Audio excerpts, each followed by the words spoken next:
여러분 안녕하세요. 초록산타 상상학교에서 의회 그리기 수업을 맡은 노정주라고 합니다. 오늘은 그 3회차로 풍경화 그리기를 할 거예요. 여러분들도 저처럼 이렇게 야외로 나오면 아주 좋을 것 같아요.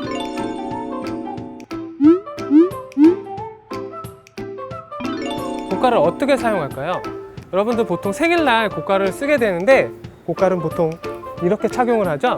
하지만 의회 그리기에서는 이렇게 착용하는 것은 의미가 없을 거예요.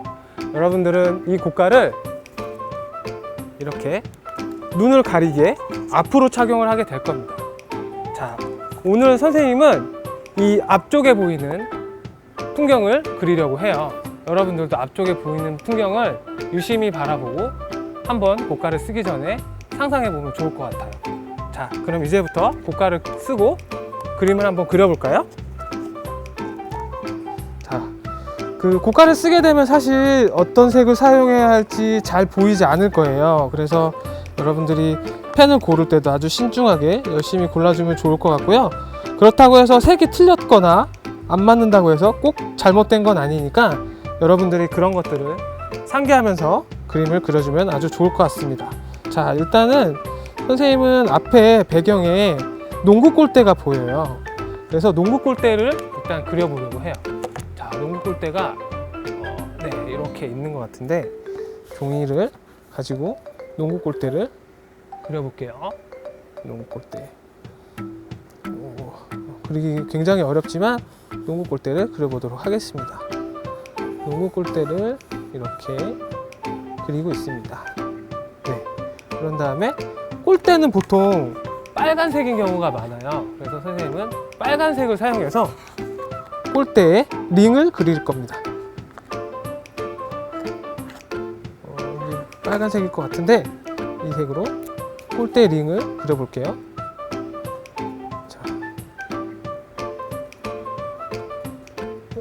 여러 번 강조하지만 꼭 똑같이 그리려고 하지 않아도 좋을 것 같아요. 그냥 농구 골대를 그린다고 상상하고 여러분들이 그림을 그려주면 좋을 것 같습니다. 자, 골대를 어느 정도 그린 것 같고요. 자, 색이 맞는지 잘 모르겠네요.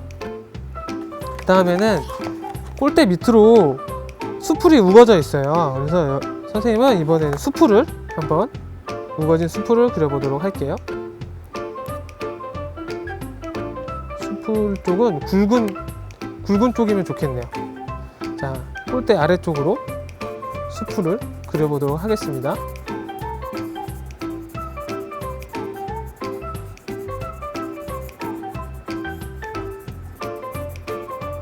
잘 그려지고 있는 건지 잘 모르겠네요. 하지만 꼭 잘 그리려고 하는 것보다는 이런 풍경이 그려질 거다 상상하면서 여러분들도 그려보면 좋을 것 같아요. 자, 이렇게 연두색 수풀이 우거진 모습을 그리고 있어요. 자, 어느 정도 그린 것 같고요. 다음은 또 한번 바라볼까요? 한번 이 좁은 구멍이지만 세상을 한번 바라봐 볼게요. 네. 한쪽 끝에 나무가 크게 있는 것 같은 느낌이에요. 그래서 나무를 그릴 수 있게 한번 펜을 또 골라봐야겠네요. 나무는 보통 갈색이겠죠? 그래서 이 갈색으로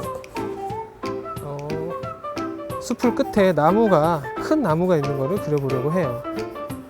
네, 이런 식으로 기둥도 그려주고 나무까지도 그려주고요. 이 나무도 역시나 수풀이 우거져 있겠죠? 이런 녹색을 이용해서 한번 그려보려고 합니다. 자, 녹색으로 나뭇잎들을 표현해 줄게요.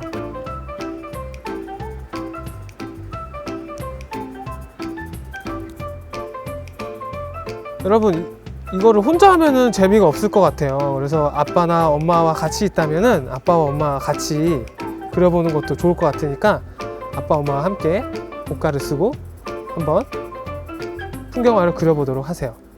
네, 선생님은 어느 정도 완성을 한 것 같습니다.